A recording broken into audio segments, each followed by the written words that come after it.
Muchas gracias al doctor Chalem por esta conferencia tan interesante. Continuando con nuestra sesión de cristales, tenemos la conferencia Identificación de cristales en líquido sinovial a cargo de la doctora Cilia Rojas Sanabria. La doctora Cilia es bacterióloga, trabaja en Bogotá, es la directora del laboratorio clínico de CAIRE IPS. Ella es profesora adscrita de la Unidad de Reumatología de la Facultad de Medicina de la Universidad Nacional de Colombia y es profesora adscrita del Programa de Reumatología de la Fundación Universitaria de Ciencias de la Salud, FUCS. Doctora Cilia, muchas gracias por estar con nosotros y estamos atentos a su conferencia.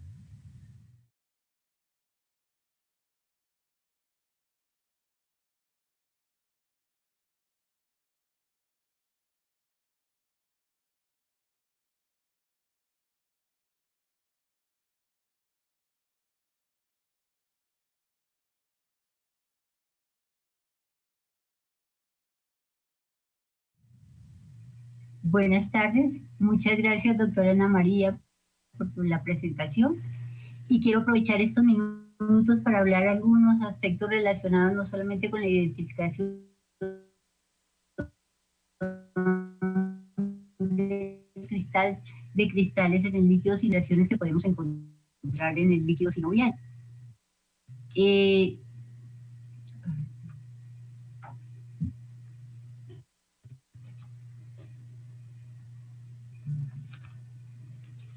Ya desde el siglo XVI, Paracelso definía este líquido como líquido sinovial, dada su semejanza a la clara de huevo. El líquido sinovial no es más que un dializado de plasma rico en ácido hialurónico. El líquido sinovial cumple tres funciones indispensables para preservar las articulaciones. La primera es la nutrición, ya que el cartílago articular carece de vasos sanguíneos y linfáticos. El líquido sinovial provee la mayoría de estos nutrientes. La segunda función es una función de lubricación que es esencial para proteger el cartílago articular, y aquí es cuando el ácido hialurónico cumple una función fundamental para impedir que haya pinzamiento en la sinovial durante los movimientos articulares. La tercera función que cumple este líquido sinovial es amortiguar los impactos sobre la articulación gracias a esa elevada viscosidad que muestra el líquido sinovial. En varias ocasiones vamos a ver que ciertos trastornos pueden alterar la articulación y va a haber un acúmulo de líquido sinovial, y en esas situaciones es que el laboratorio juega un papel importante para identificar qué está sucediendo en esta articulación. Siempre me preguntan cuál es el volumen mínimo de líquido sinovial que debe ser enviado al laboratorio para realizar el estudio. No podemos decir que haya un volumen mínimo o máximo para el estudio del líquido sinovial. Sabemos que ciertas articulaciones a veces es un poco difícil lograr un volumen adecuado y muchas veces lo que se obtiene son un par de gotas. Ese par de gotas en un estudio concienzudo podemos dar una información que puede ser muy valiosa para su paciente. Por eso ninguna cantidad de líquido extraído se debe descartar. Si contamos con un volumen adecuado, la recomendación es distribuir este volumen en 3 alícuotas. Cuando sospechamos que hay un proceso infeccioso, esa es la primera alícuota que debemos separar en un tubo que sea estéril y que vamos a guardar, si es necesario, para realizar tinciones especiales o cultivos que creamos que sean necesarios. Un segundo tubo que debe ser, debemos contar con anticoagulante. El ideal es heparina, pero como la heparina no es tan fácil de conseguir o tener a mano, es más fácil conseguir un tubo con EDTA, que es el mismo tubo que utilizamos en hematología, y colocar un volumen que es el que nos va a permitir el conteo celular y la identificación de los cristales. Una porción se debe colocar en un tubo sin anticoagulante y ojalá sin gel separador para que no afecte la calidad del líquido, y así debe ser enviado al laboratorio. Ese envío debe hacerse en las primeras horas después de realizar la artrocentesis, así conservamos la calidad del líquido y el estudio va a ser mucho más eficiente. Este estudio en el laboratorio incluye 3 partes esenciales. El estudio macroscópico, un estudio microscópico y, si es necesario, las coloraciones específicas y los cultivos que convengan según la patología que estemos sospechando. Primero revisemos cómo sería un líquido sinovial normal. El líquido sinovial normal tiene un color amarillo claro.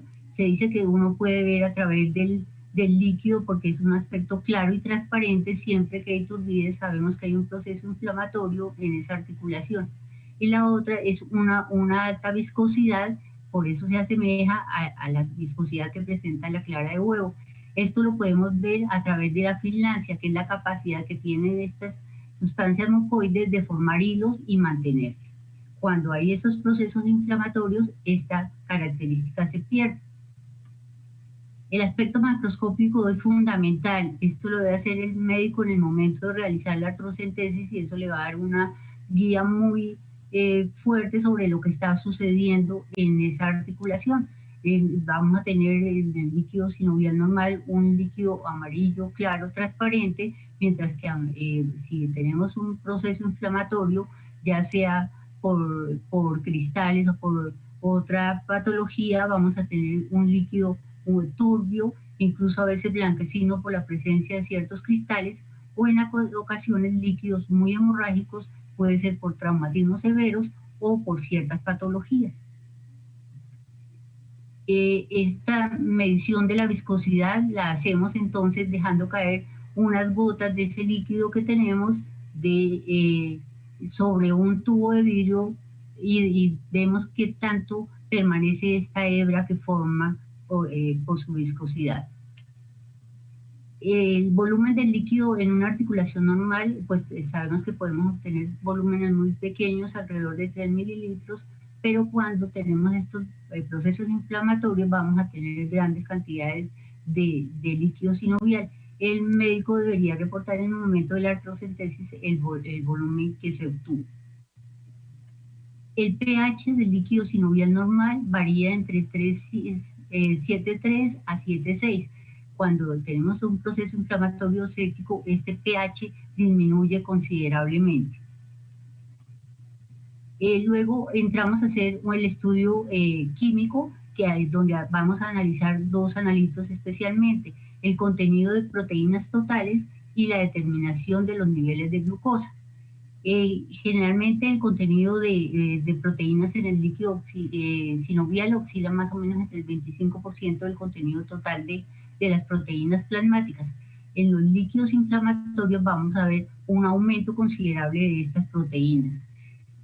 Normalmente la membrana sinovial es impermeable al paso de las proteínas de elevado peso molecular, pero en estos procesos inflamatorios esa permeabilidad aumenta y permite que estas proteínas pasen.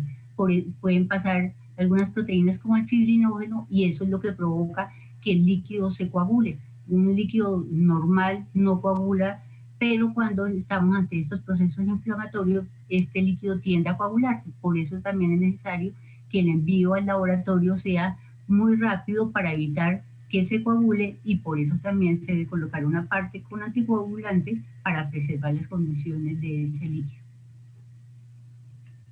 La determinación de la glucosa, generalmente vemos que los niveles de glucosa son muy similares a los niveles que tenemos en sangre.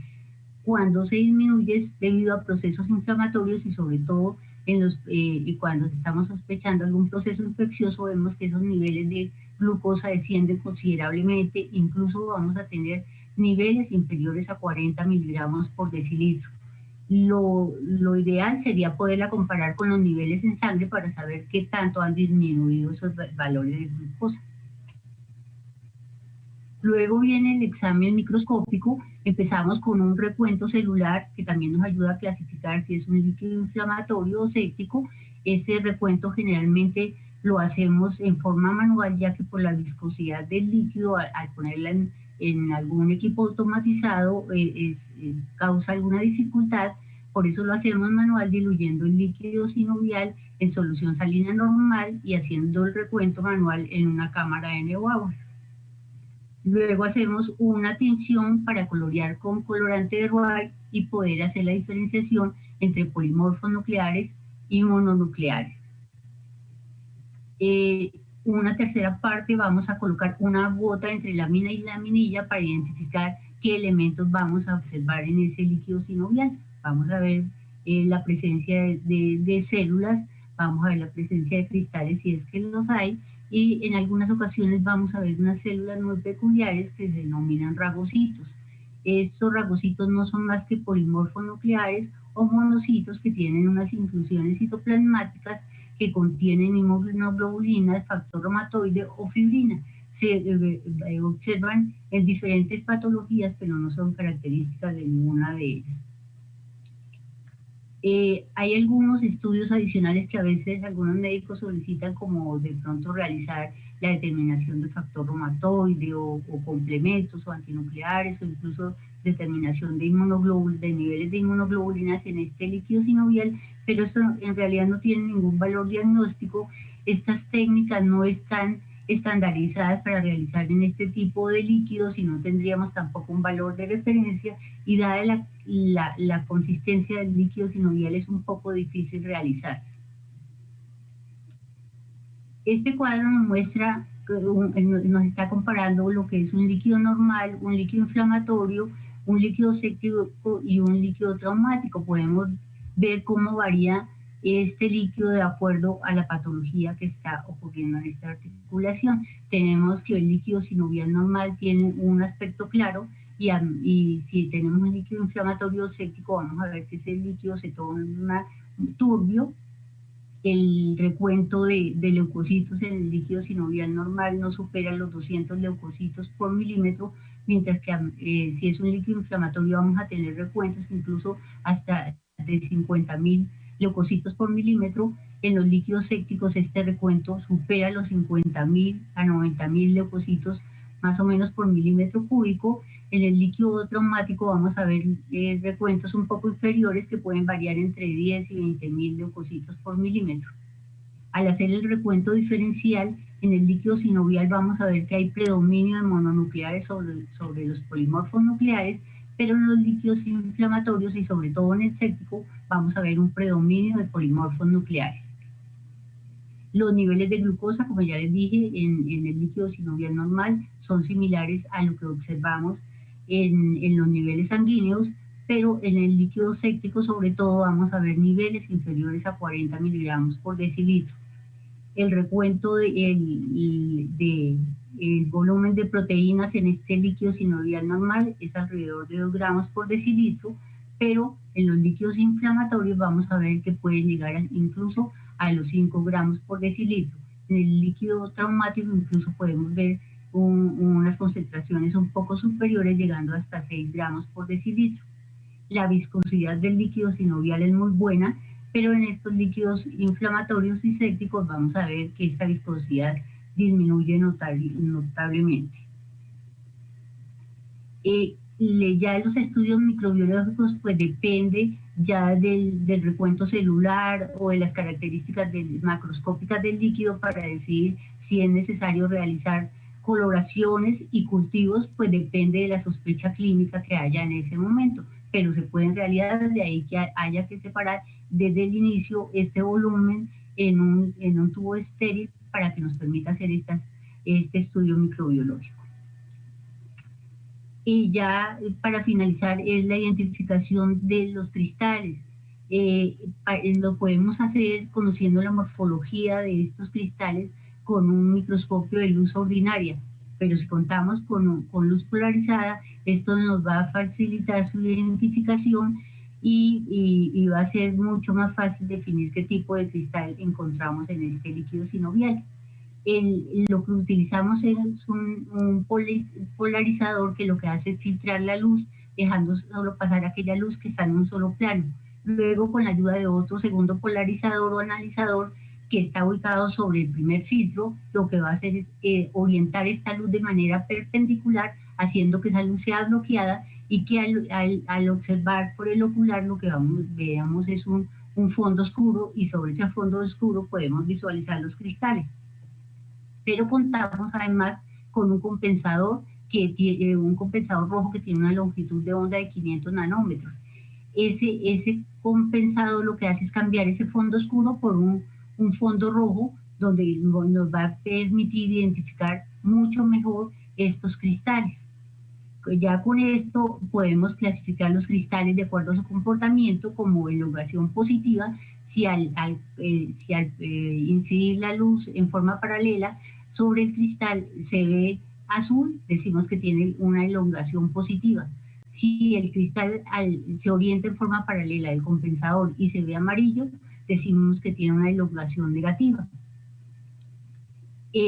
Aquí entonces vemos que al poner el cristal de urato monosódico paralelo al eje del compensador rojo, lo vamos a ver amarillo, mientras que el de pirofosfato del calcio tiene un comportamiento totalmente contrario. Al estar paralelo a ese compensador rojo, lo vamos a ver azul.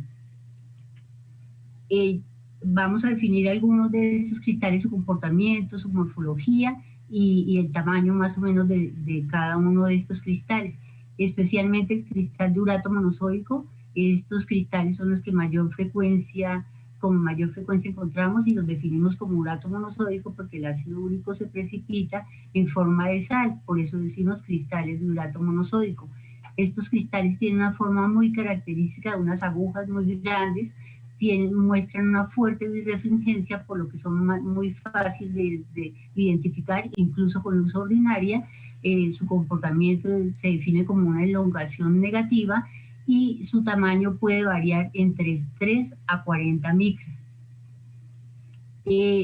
Cuando lo observamos al microscopio podemos ver si el cristal está de forma intra o extracelular. Es importante que el laboratorio defina cómo lo encontró. La presencia de estos cristales en forma intracelular nos define el diagnóstico del gota. Por eso siempre debe ser reportado en la forma en que lo encontramos, especialmente para los cristales de urato monosódico.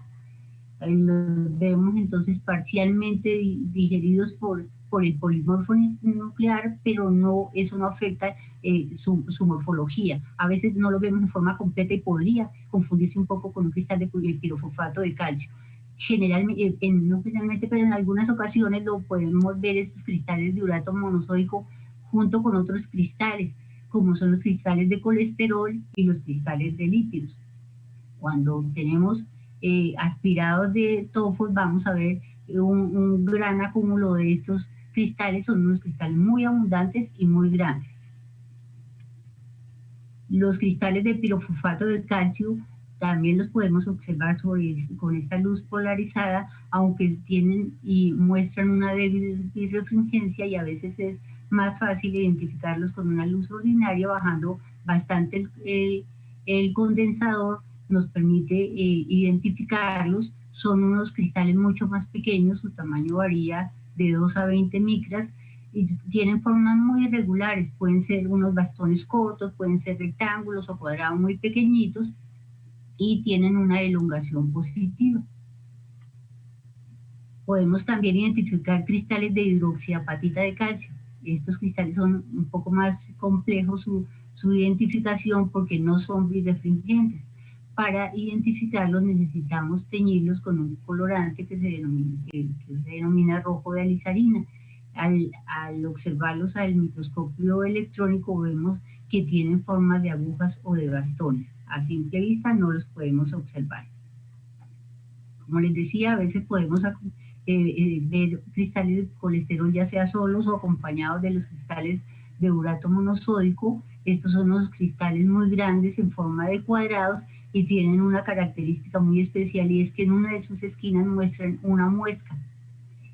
A veces, si están de lado, podemos verlos como rectángulos o incluso como agujas curvadas y podrían confundirse un poco con los cristales de Charcot-Leyden. Son grandes, pueden variar entre 8 a 100 micras cada uno aproximadamente. También podemos observar cristales de lípidos que se le conocen como cruces de Malta por su morfología tan característica. Son pequeños, miden de 2 a 8 micras de diámetro, y estos cristales están formados por capas de fosfolípidos, colesterol y agua.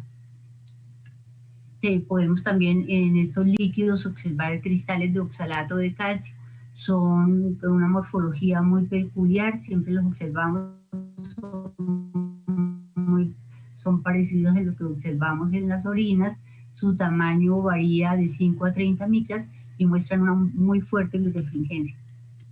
En algunas ocasiones podemos ver cristales de Charcot-Leyden que podemos estar asociados con pacientes con sinovitis eosinofílica o eosinofilia asociada a vasculitis. Se definen como puros, son agujas, en realidad son agujas, pero en su parte central son un poco más gruesas, lo que no permite que no se confundan con los cristales de urato monosódico. Su tamaño varía entre 17 a 25 micras y están constituidos especialmente por fosfolipasa B. En algunas ocasiones podemos ver estos cristales, sobre todo después de alguna inyección de corticosteroide en la articulación. Hay que tener en cuenta si el paciente recibió alguna inyección previa a esta artrocentesis, porque nos podría confundir un poco con los cristales de pirofosfato, e incluso si la betametasona forma también agujas que nos podrían confundir con los de urato monosódico. Entonces es importante tener en cuenta este antecedente. Por esta morfología son muy irregulares, pero son fuertemente birrefringentes. En algunas ocasiones también podemos ver que hay sangre en este líquido sinovial. Puede que sea proveniente de la jeringa en el momento de la artrocentesis, eso lo vemos porque son glóbulos rojos frescos que están bien conservados, y generalmente al centrifugar el líquido estos se precipitan dejando el líquido amarillo sin rastros de sangre, o puede ser un líquido hemorrágico que puede ser por un traumatismo severo o por algunas patologías que producen esta sangre en el líquido sinovial. Ya para finalizar, pues siempre decir que cualquier volumen de líquido sinovial puede ser analizado, y que así sea una gota podemos dar una información que puede ser importante para su paciente. Las características macroscópicas del líquido son fundamentales para definir además qué otro tipo de estudio se le debe hacer, y que siempre tener en cuenta los recuentos celulares para ver si es necesario o no realizar cultivos y coloraciones especiales. Muchas gracias.